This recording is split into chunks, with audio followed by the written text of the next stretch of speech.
오늘은 셋집에서 시작된 바울의 로마 사역이라는 제목으로 설교 말씀 전하겠습니다. 사도행전의 마지막 설교 시간입니다. 바울이 드디어 로마에 도착했습니다. 비록 죄수의 몸으로 로마에 들어왔지만 하나님께서는 그를 통해 놀라운 사역을 준비하고 계셨습니다. 하나님께서는 자유로운 사람이 아니라 형틀에 매여 쇠방에 연금되어 있는 사람을 통해서 로마에 복음의 나팔 소리가 울려 퍼지게 하셨습니다. 사람들의 생각으로는 도저히 복음을 전하기 적합하지 않는 죄수를 통해서 하나님은 복음의 나팔 소리가 로마에 울려 퍼지도록 역사하신 것입니다. 사람의 눈에는 미련한 방법을 통해서 일하시는 하나님의 지혜를 여기서도 볼 수 있습니다. 빌립보서 1장 12절부터 14절 말씀 함께 읽겠습니다. 형제들아, 내가 당한 일이 도리어 복음 전파의 진전이 된 줄을 너희가 알기를 원하노라. 이러므로 나의 매임이 그리스도 안에서 모든 시대의 왕과 그 밖에 모든 사람에게 나타났으니 형제 중 다수가 나의 매임으로 말미암아 주 안에서 신뢰함으로 겁 없이 하나님의 말씀을 더욱 담대히 전하게 되었느니라. 바울은 자신이 죄수의 몸으로 매여 있었던 것이 오히려 복음의 진전이 되었다 말하고 있습니다. 자신이 죄수였기 때문에 로마 황제가 있는 시대 안에서 복음을 전할 수가 있었고, 또 밖에서는 다른 형제들이 담대함을 얻어 하나님의 말씀을 전할 수 있었던 것입니다. 우리는 생각하기를 이런저런 자격을 다 구비해야 하나님께 쓰임 받을 것이라고 생각합니다. 그러나 하나님은 세상이 보기에 아무것도 아닌 사람을 통해서 큰 역사를 이루십니다. 하나님께서는 사람들이 보잘것없다고 여기는 그것을 통해서 자주 일하십니다. 하나님께서는 무식한 사람들을 통해서도 일하시고, 나이 많은 사람들을 통해서도 일하시고, 사람의 눈에는 능력이 없게 보이는 사람을 통해서도 일하시는 분입니다. 누가 죄수 바울을 통해서 로마 제국이 복음 앞에 정복되리라고 생각이나 했겠습니까? 이것이 바로 하나님의 지혜입니다. 그러므로 우리는 인간적인 기준으로 사람을 함부로 판단해서는 안 됩니다. 학벌이나 경력이나 신분 때문에 하나님의 일을 할 수 없다고 무시하면 절대로 안 됩니다. 인간적인 어리석음이 하나님께는 얼마든지 지혜가 될 수 있다는 것 염두에 두어야 합니다. 로마에서 바울이 어떤 마음으로 사역했는지 세 가지를 살펴보겠습니다. 첫 번째입니다. 함께 읽겠습니다. 바울의 마음속에는 언제나 동족 유대인이 자리 잡고 있었습니다. 17절 말씀 함께 읽겠습니다. 사흘 후에 바울이 유대인 중 높은 사람들을 청하여 그들이 모인 후에 이르되, 여러분 형제들아, 내가 이스라엘 백성이나 우리 조상의 간섭을 배척한 일이 없는데 예루살렘에서 로마인의 손에 죄수로 내준 바 되었으니. 로마에 도착한 이후 바울이 가장 먼저 한 것은 유대인들을 자기 셋방으로 초청해서 복음을 전한 것입니다.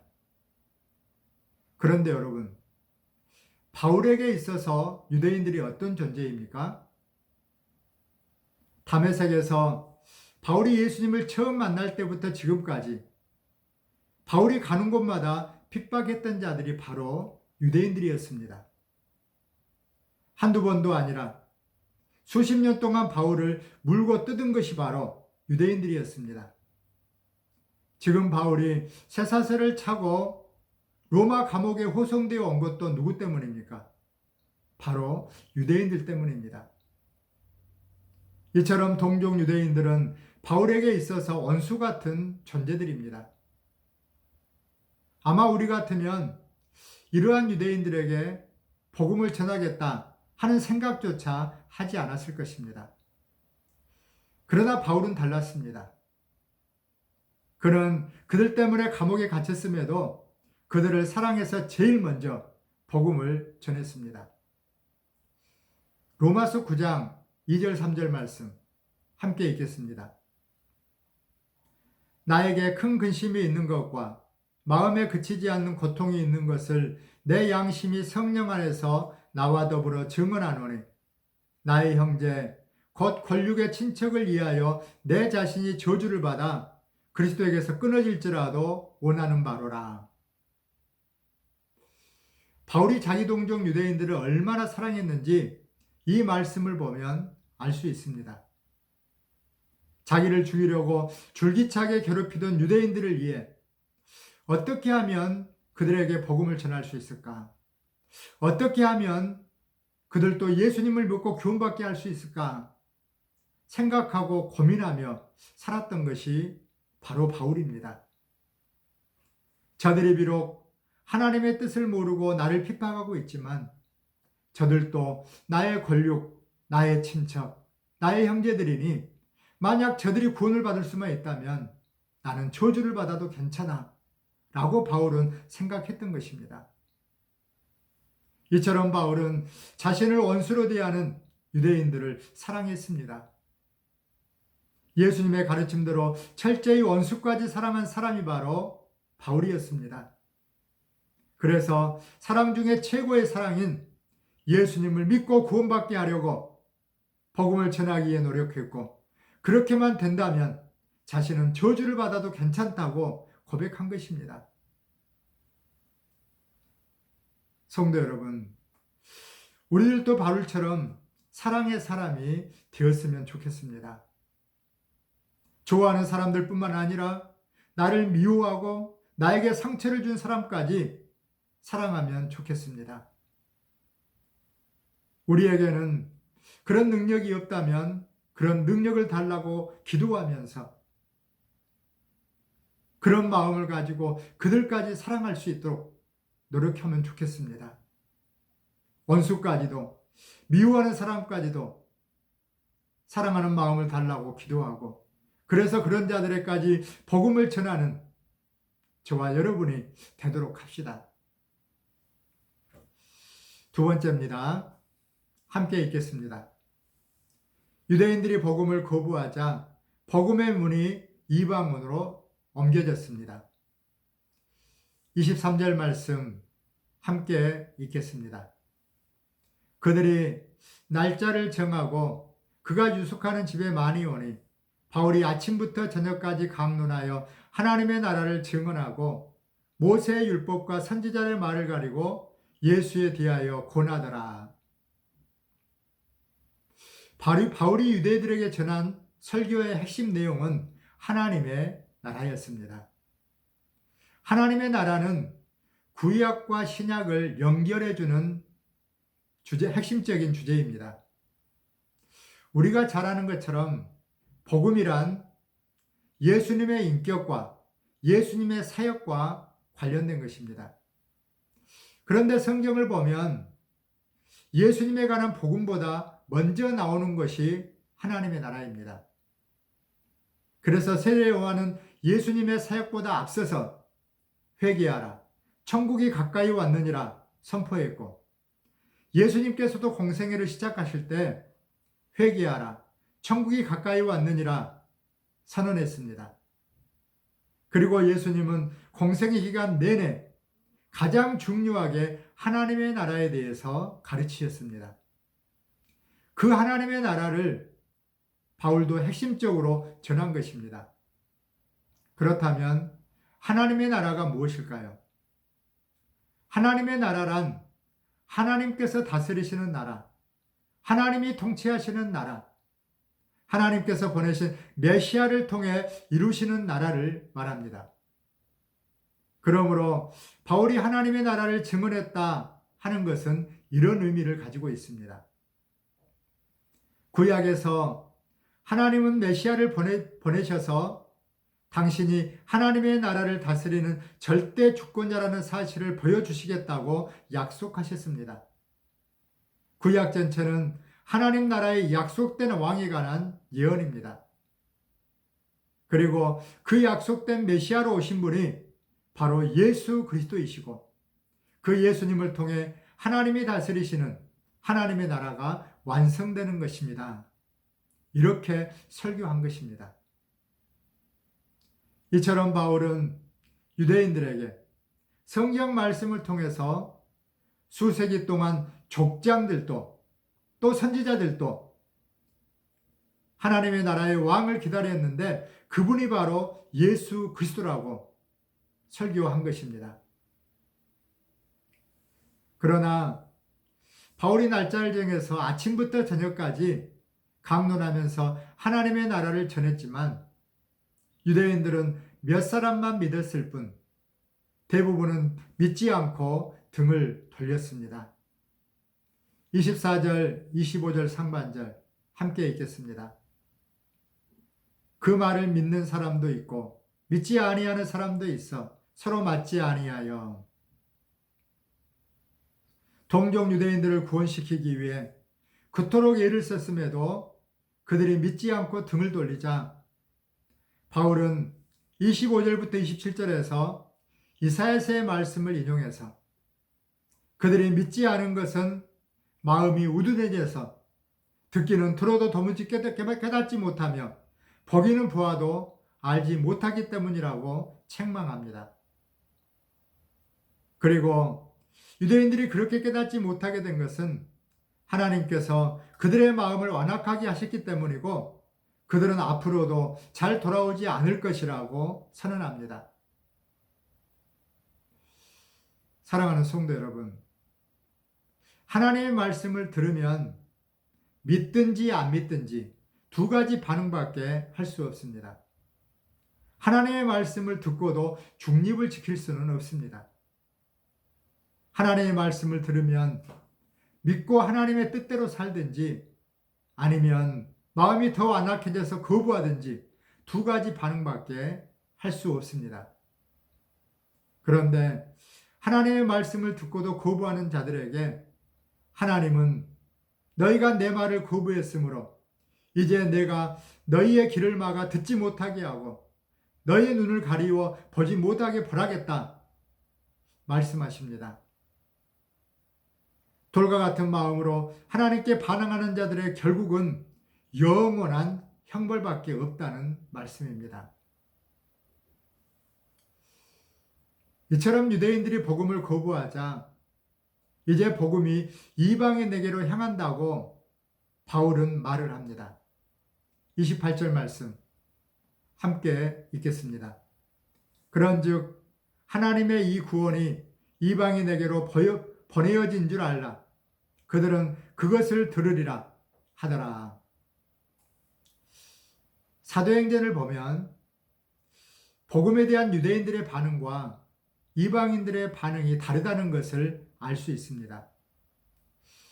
유대인들은 처음부터 끝까지 예수의 복음을 믿지 않고 거부하지만 이방인들은 믿고 돌아와 하나님의 자녀가 됩니다. 마치 유대인들에게는 불신앙의 강이 흐르고 이방인들에게는 믿음의 강이 흐르는 것 같습니다.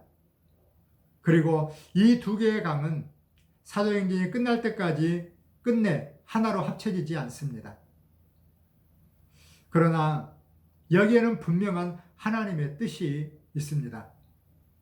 하나님께서는 유대인들의 완악함을 통해서 복음이 이방인들에게로 넘어가게 하신 것입니다. 그러니까 유대인들이 복음을 받아들이지 않은 것이 오히려 이방인들이 복음을 받아들이는 계기가 되었다는 말씀입니다. 하나님께서는 이방인들의 구원을 위해서 유대인들을 잠깐 옆으로 제쳐놓으신 것입니다.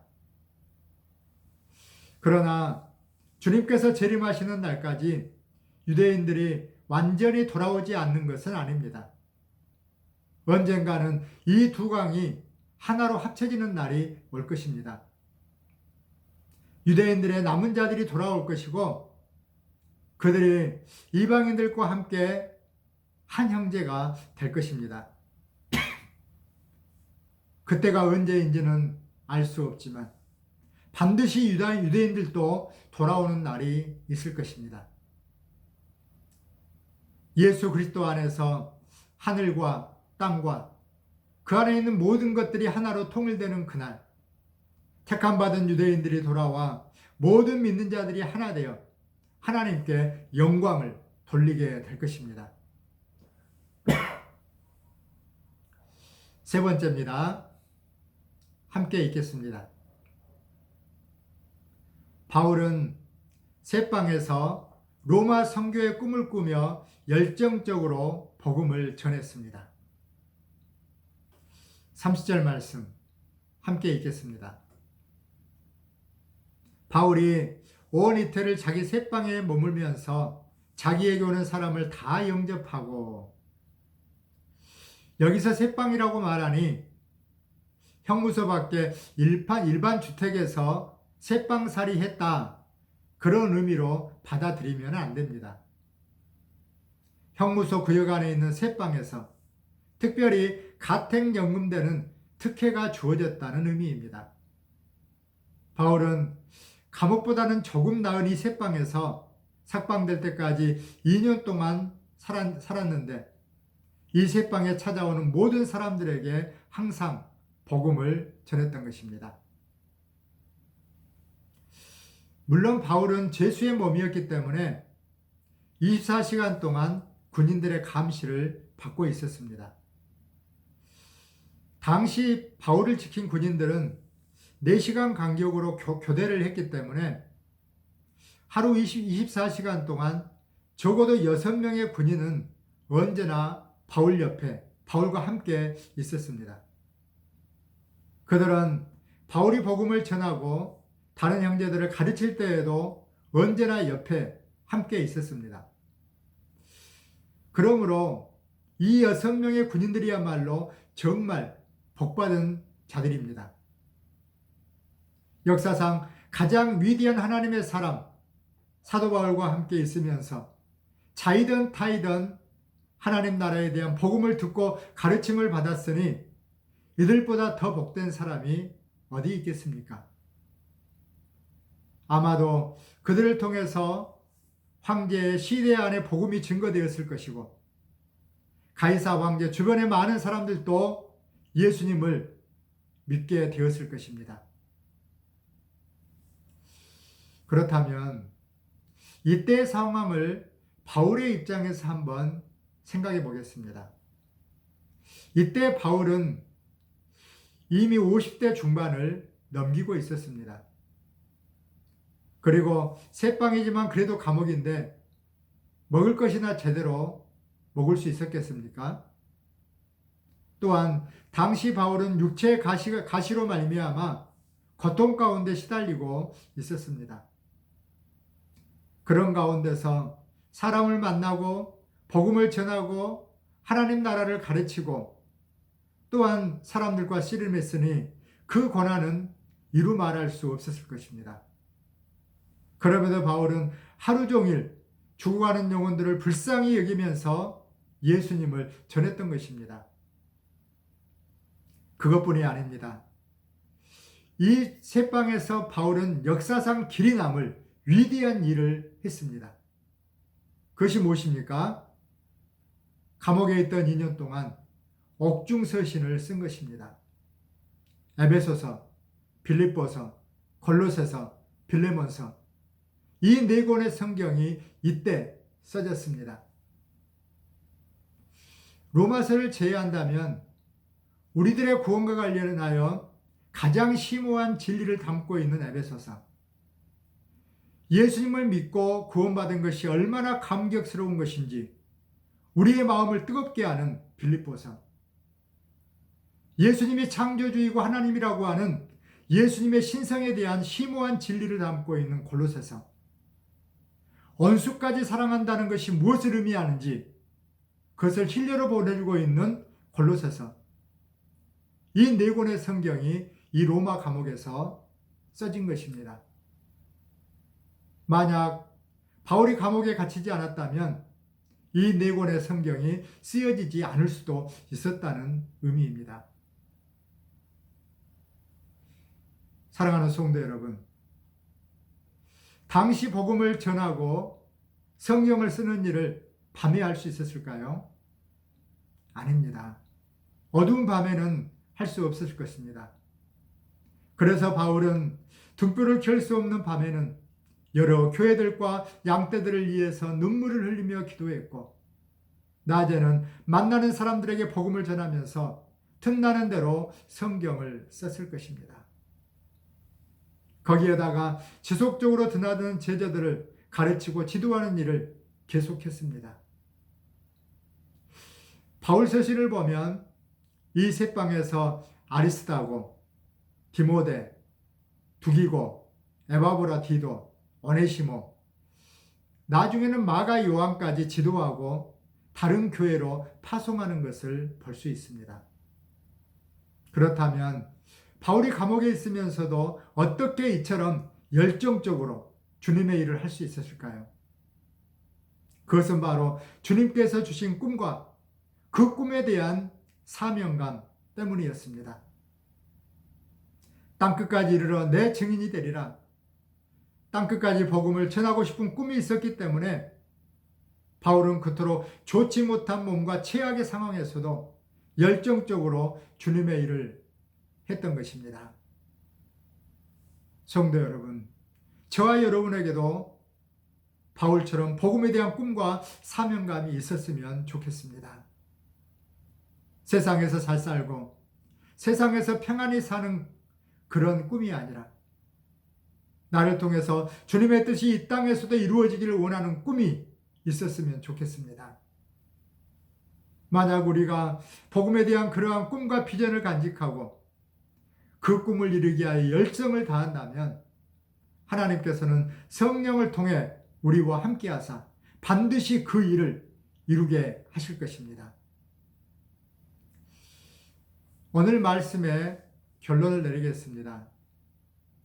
함께 읽겠습니다. 사도행전은 아직도 끝나지 않았습니다. 성도 여러분, 바울이 로마에 온 직접적인 이유가 무엇입니까? 가이사 황제에게 재판을 받기 위해서입니다. 그런데 그 결과가 어떻게 되었는지 사도행전은 말하지 않고 바울이 2년 동안 가택연금 상태로 있었다는 말로 사도행전을 마무리합니다. 문학적으로 보면 너무나 시시하고 재미없게 사도행전이 끝마치는 것 같습니다. 왜 이렇게 끝마칠까요? 사도행전의 마지막 구절 31절 함께 읽겠습니다. 하나님의 나라를 전파하며 주 예수 그리스도에 관한 모든 것을 담대하게 거침없이 가르치더라. 이 구절을 개역 한글 성경으로 다시 한번 읽겠습니다. 담대히 하나님의 나라를 전파하며 주 예수 그리스도께 관한 것을 가르치되 그 많은 사람이 없었더라. 사도행전이 어떤 말씀으로 끝나고 있습니까?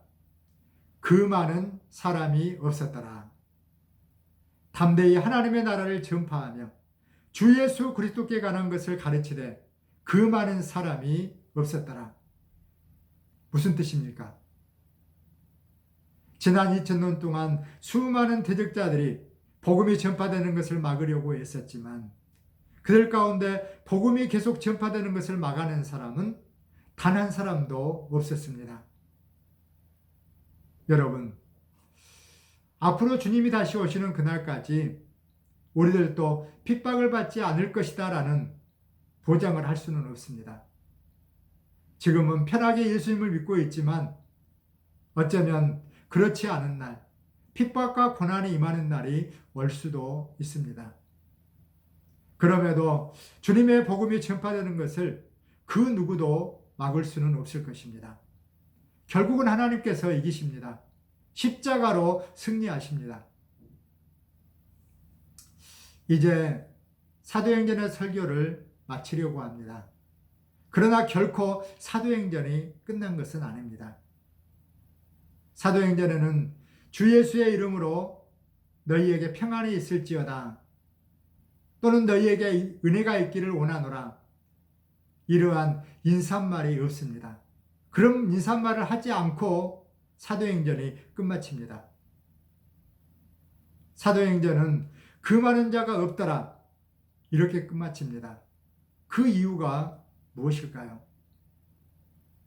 우리들에게 사도 바울의 바통을 이어받아 사도행전을 계속 내려가라는 그런 의도가 아닐까요?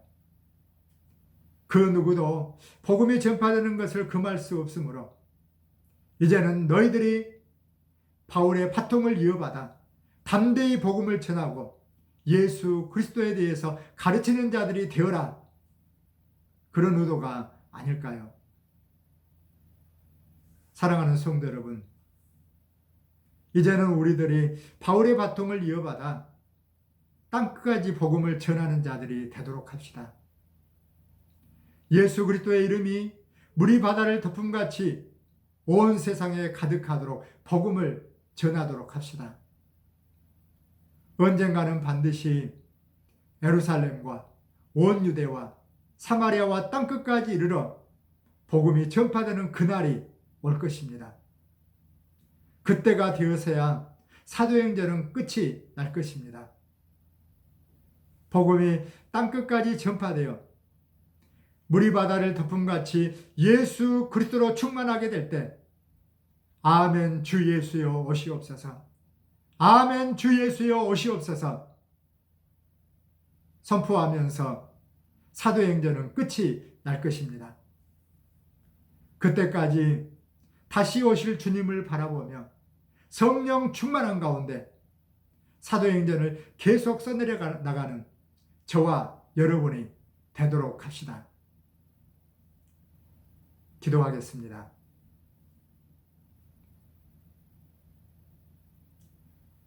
사랑하는 하나님 아버지, 죄수 바울을 통해서 로마를 변화시키고 전 세계에 복음이 증거되게 하시는 주님의 놀라운 지혜를 보았습니다.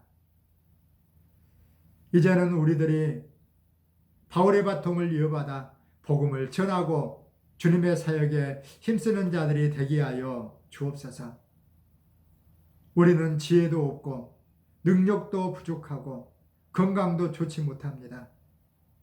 환경과 상황을 볼 때는 코로나로 인해 그저 살아가는 것도 버거울 정도로 취약의 상황입니다. 그럼에도 주님께서 우리와 함께 하시면 부족한 우리들을 통해 놀라운 역사를 이루실 것을 믿습니다. 우리에게 지혜를 허락하여 주옵소서, 능력을 주옵소서, 성령으로 충만하게 하옵소서. 땅끝까지 이르러 내 증인이 되리라는 주님의 꿈과 부르심에 응답하게 하여 주옵소서. 물이 바다를 덮음같이 주님의 영광이 온 세상에 가득하게 될 그날, 주님의 복음이 온 세상에 전파되어 영광 가운데 주님께서 재림하시는 그날을 바라보며 복음을 전하는 자들이 되게 하여 주옵소서. 주님 오시는 그날까지 우리들이 사도행전을 계속 써내려갈 수 있도록 은혜로 성령 충만으로 채워 주옵소서.